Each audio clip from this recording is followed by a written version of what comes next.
reef type na long span, 11 meters. So, mabigat na mabigat kasi sumasahid yung sumasahid yung ulo sa gulong. Delikado. Sobrang bigat.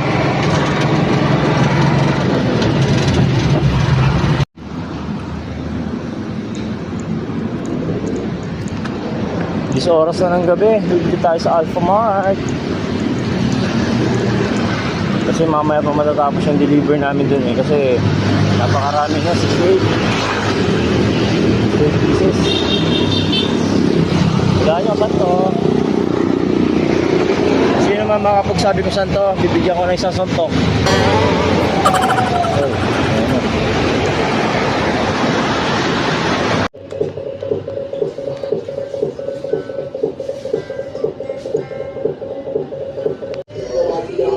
Solid na to.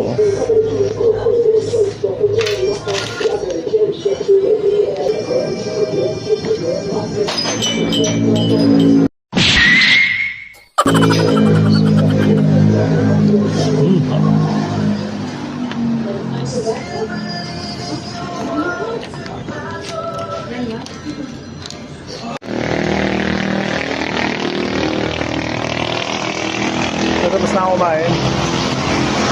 Nakalagay sa tuna omelette. First time ko na nakakain ng tuna omelette.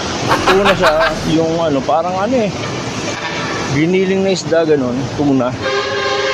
Tapos itlog. First time ko lang din nakakain ng itlog eh.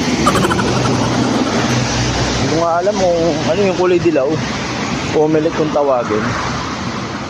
Itlog daw yun. Gago! Tapos meron siyang, may nakalagay doon na kulay puti na maliliit.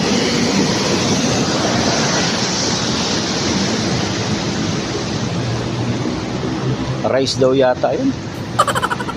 Bahala na.